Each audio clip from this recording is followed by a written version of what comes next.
एक नौजवान अपने घर की छत से पतंग उड़ा रहा था।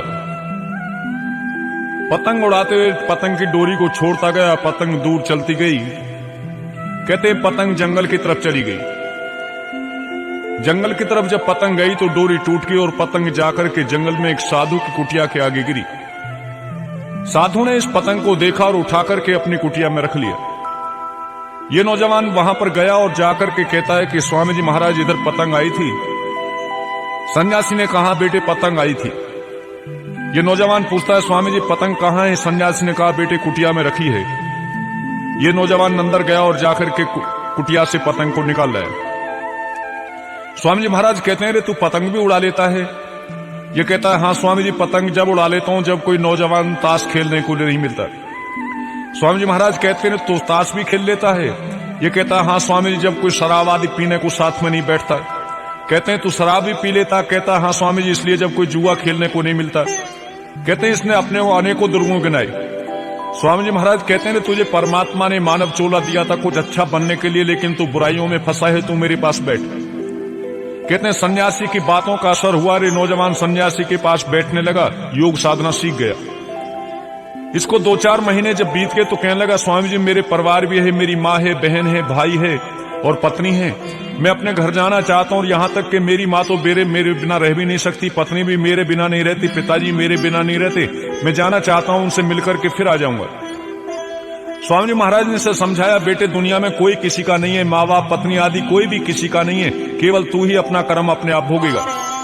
ये कहता है स्वामी जी ऐसे कैसे हो सकता? कहते हैं अगर तुझे विश्वास नहीं तो परीक्षा कर ले। इसको कहा कि तू अपने घर में जाकर के कहना कि मेरी कुछ तबीयत ठीक नहीं है और घर में ये जरूर कह देना अगर मुझे कुछ हो जाए तो मेरे गुरुजी को बुला लेना। मैं वहां पर आऊंगा और आकर के तुझे दिखा दूंगा कि दुनिया में कौन तेरे साथी है। कहते हैं नौजवान स्वामी जी महाराज की बात को मान करके गया और जैसे ही घर पहुंचा तो मां बहुत खुश हुई, पत्नी बहुत प्रसन्न हुई। पति आया, मां ने कहा बेटे रोटी खा लो। ये नौजवान कहता है मां कुछ तबीयत ठीक नहीं है, आज मैं भोजन नहीं करूंगा। इसने कहा नहीं बेटे कुछ तो खाना पड़ेगा। इसने कहा थोड़ी देर में आराम कर लूं और कहता है मेरी तबीयत कुछ खराब है, अगर ज्यादा खराब हो जाए तो देख लेना। और यहां तक इसने कह दिया कि अगर मेरी कुछ ज्यादा तबीयत गड़बड़ हो तो डॉक्टर को मत बुलाना, मेरे गुरुजी निकट में वहां कुटी पे रहते हैं, गुरुजी को बुला लेना। यह नौजवान इतना कहकर के चारपाई पे एक चादर ओढ़ करके सो गया। कहते हैं थोड़ी देर बाद पत्नी इसको जगाने को पहुंची। इसने जाकर के इसका हाथ लाया, लेकिन ये तो योग साधना जानता था, प्राणायाम खींच लिया। प्राणायाम को खींच करके लेटा रहा। पत्नी ने जैसे ही हाथ उठाया हाथ नीचे गिर गया। इसने जोर जोर से शोर मचाया, माँ देखो ये क्या हो गया। सब परिवार में रोने लगे, इसकी माँ भी रोने लगी और रोते रोते एक बात कहती है पड़ोसियों से रे एक काम करो, मेरे बेटे ने कहा था अगर कुछ हो जाए तो मेरे गुरुजी को बुला लेना, इसके गुरुजी को बुला लो। कहते हैं इसकी माँ के कहने पर गुरुजी को बुलाया। गुरुजी महाराज आए और अपने साथ में 2-3 मीठी पुड़ियां बांध कर ले आए। इन पुड़ियाओं को लेकर के ये कहते हैं देखो तुम्हारा बेटा तो दुनिया से चला गया, लेकिन मैं ऐसी विद्या जानता हूं कि तुम्हें बेटे से प्यार है, तुम ये पुड़िया खा लो, तो पुड़िया खाने से तुम संसार से चली जाओगी, तुम्हारा बेटा जीवित हो जाएगा। ये माँ कहती है स्वामी जी महाराज मैं पुड़िया तो खा लेती, लेकिन अभी देख लो अवस्था क्या है, अभी कोई ऐसा जल्दी तो नहीं है, और भी बेटा हो सकता है। इसके पिता को कहा कि तुम ही खा लो। कहता है स्वामी जी महाराज देख लो कोई पत्रा पंचांग आदि में अगर मेरे कोई बेटा हो तो फिर ऐसी कोई दिक्कत की बात नहीं है। कहते हैं सभी के लिए पुड़िया को लेकर के चले। जब पड़ोसियों को तरफ कहा तो पड़ोसी भी उठ करके चलने लगे। अंत में स्वामी जी महाराज कहते हैं चलो मैं ही खा लेता हूं। सब लोग कहते हैं हाँ स्वामी जी आप खा लो, सन्यासियों का जीवन ही परोपकार के लिए होता है। मिली हुई बात थी, सन्यासी ने शिष्य को बता दिया था मैं ऐसे करूंगा। कहते हैं सन्यासी ने पुड़िया को खाया और खा करके लेटे और ये नौजवान उठ गया। स्वामी जी महाराज कहते हैं बताओ बेटे इस दुनिया में कौन किसका है? ये स्वामी कहता है कि स्वामी जी महाराज दुनिया में कोई भी किसी का नहीं है, ना माँ है, ना बाप है, ना पिता है, ना बेटा आदि कोई भी किसी का नहीं है। इसलिए हम संसार में आए हैं तो किसी का मोह ना करके उस परमपिता परमात्मा की भक्ति किया करें।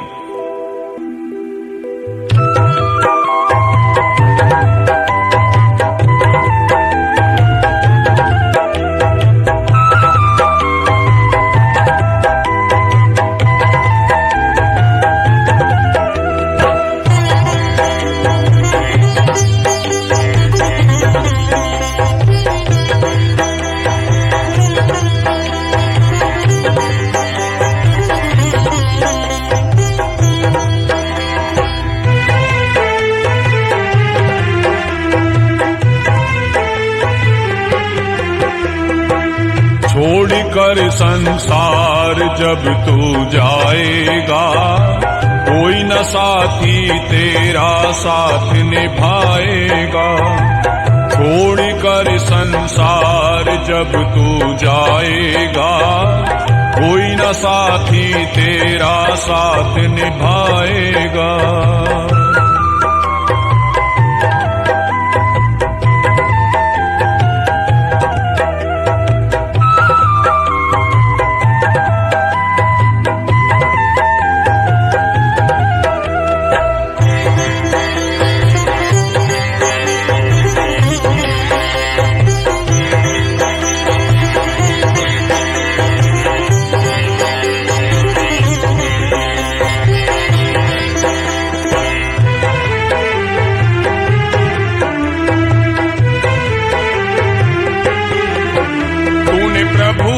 भजन किया ना सत्संग किया न दो घड़ियां, तूने प्रभु का भजन किया ना सत्संग किया न दो घड़ियां।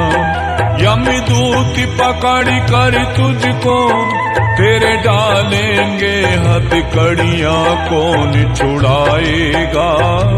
कोई न साथी तेरा साथ निभाएगा। छोड़ कर संसार जब तू जाएगा, कोई न साथी तेरा साथ निभाएगा।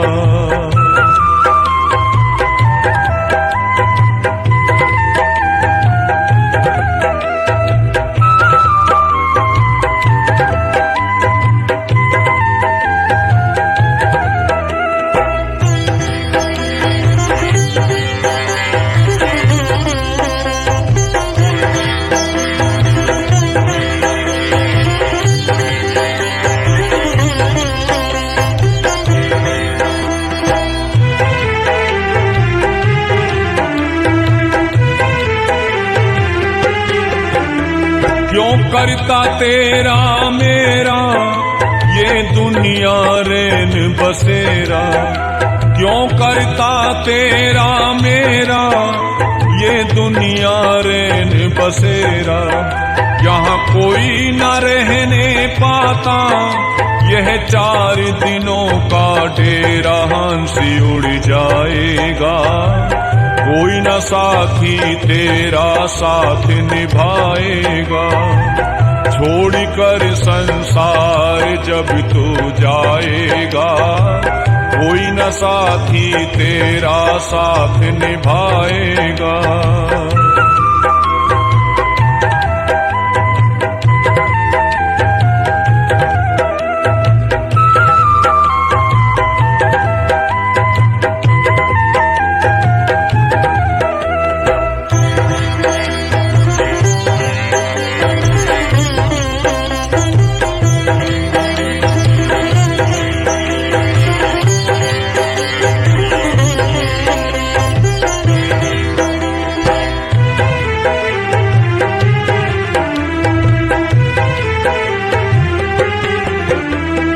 पेट भरन की खातिर क्यों पापी कमाता निश दिन। इस पेट भरन की खातिर क्यों पापी कमाता निश दिन। शमशान में लकड़ी रख कर तेरे आग लगेगी, एक दिन खाकी हो जाएगा। कोई न साथी तेरा साथ निभाएगा। छोड़ कर संसार जब तू जाएगा, कोई न साथी तेरा साथ निभाएगा।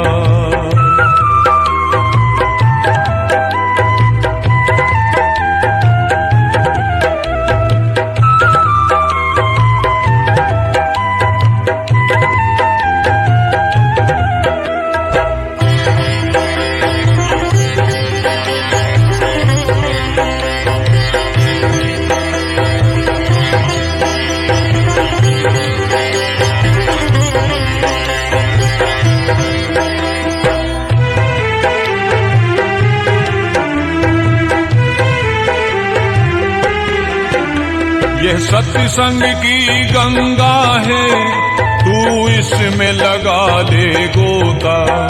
यह सत्संग की गंगा है, तू इसमें लगा ले गोता। वरना इस दुनिया से तू जाएगा एक दिन रोता, फिर पछताएगा। कोई न साथी तेरा साथ निभाएगा।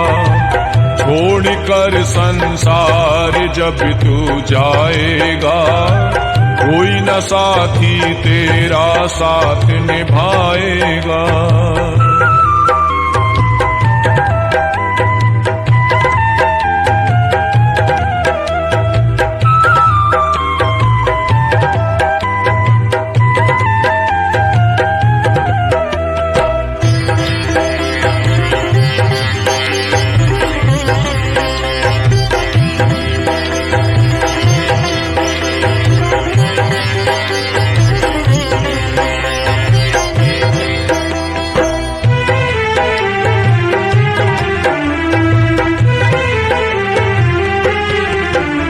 अब शरण प्रभु चरणन में तू प्रीति लगा ले बंदे।